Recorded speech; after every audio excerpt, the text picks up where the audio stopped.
இயேசுக்குள் பிரியமானவர்களே, ஆண்டவரும் உலக இரட்சகருமாகிய இயேசு கிறிஸ்துவின் நாமத்தினாலே உங்கள் எல்லாருக்கும் இருதயத்தின் ஆழத்திலிருந்து இந்த கால வேளையில நல்வாழ்த்துக்கள். பிலிப்பியர் 4ஆம் அதிகாரம் 19வது வசனத்தை வாசித்து இந்த நாளுக்காக நாம் ஜெபிப்போம்.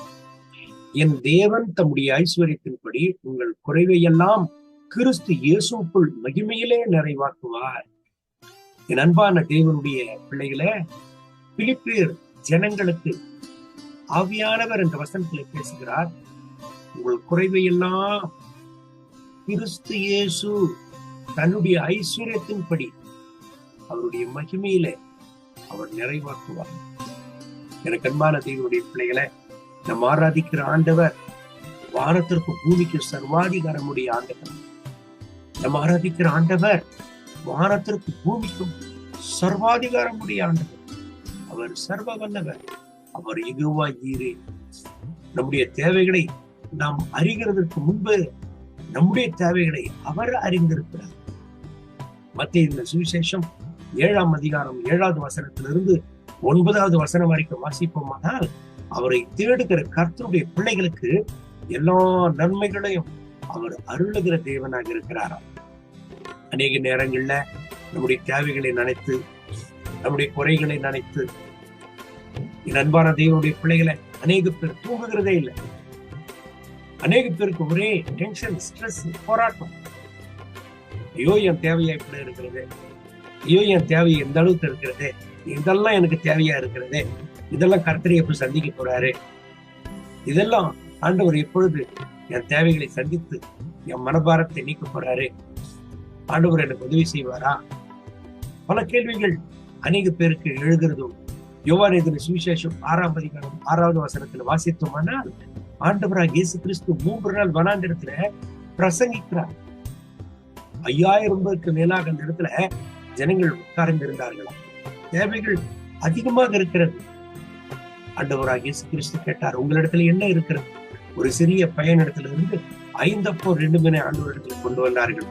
ஆண்டவர் இதை ஆசீர்வதித்தார். பாருங்க, 5000 பேருக்கு போதுமான அளவுக்கு அது இருந்ததாம். மீதியான 12 கூடை நிறைய பொருள் எடுத்தார்கள். எனக்கு அன்பான தேவனுடைய பிள்ளைகளை, அவர் மகிமையில் ஐஸ்வர்யம் உள்ள தேவன். அநேக நேரங்கள்ல நம்ம கஷ்டப்படுறதுக்கு காரணம் என்ன தெரியுமா? ஆண்டவருடைய வழி நடத்துதல ஓவர்டேக் பண்ணி நம்மளுடைய சுயத்தின் மேல, நம்மளுடைய பலத்தின் மேல, நம்மளுடைய திறமை தாளந்துகள் மேல நம்ம சார்ந்து நம்ம காரியங்களை, நம்ம தேவைகளை எல்லாம் நாம சந்தித்து கொள்ள முயற்சிக்கிறதுனாலதான் அநேக நேரங்கள்ல அநேக இக்கட்டுகளில சிக்கிக் கொள்கிறோம்.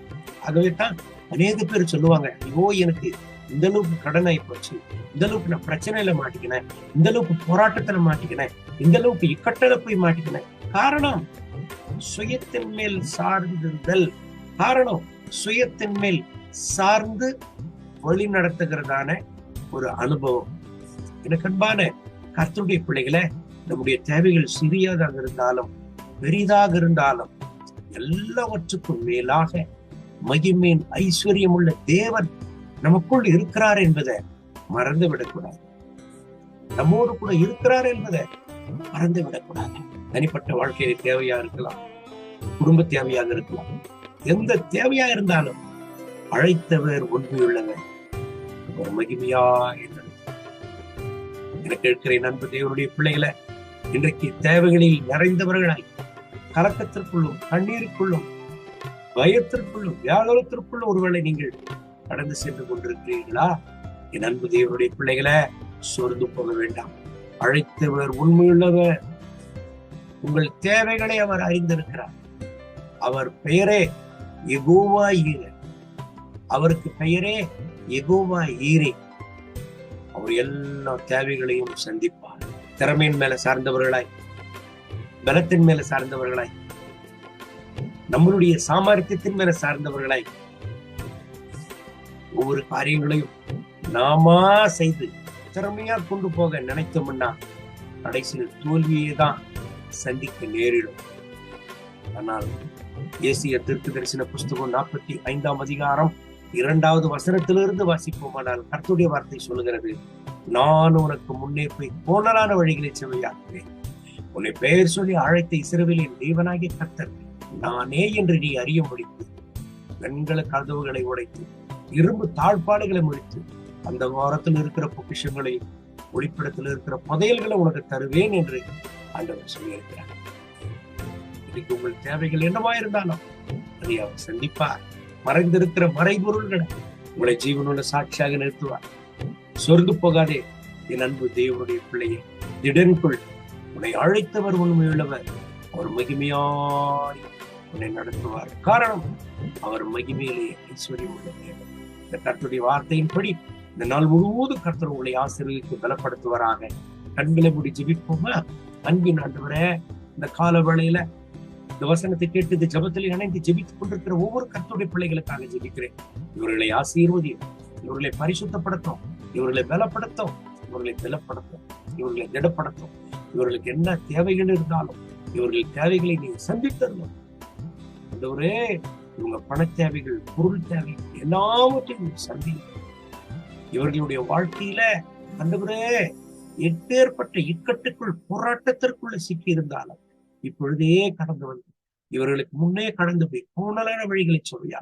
ஆண்டவரே, ஆரோக்கிய குறைவா இருக்கலாம், சமாதான குறைவா இருக்கலாம், வாழ்க்கையில திருப்தி இல்லாமல் இருக்கலாம், பண தேவைகளோடு இருக்கலாம், சமாதான தேவைகளோடு இருக்கலாம். என்னவா இருந்தாலும் இவர்களுடைய தேவைகளை நீ சந்திங்க. காரணம், பிலிப்பியர் 4:19 சொல்லுகிறது, நீர் மகிமையிலே ஐஸ்வர்யம் உள்ளவராக இருக்கிறீர்கள். இப்பொழுது ஒரு அற்புதத்தை சொல்லி ஜீவனுள்ள சாட்சியாக இவர்களை மகிமை கனம் உமக்கு இயேசுவின் நாமத்தில் பிதாவே, ஆமென். கர்த்தர் உங்களை ஆசீர்வதிப்பாராக. உங்கள் தேவைகளை எல்லாம் சந்தித்து நடத்துவாராக. ஆமென்.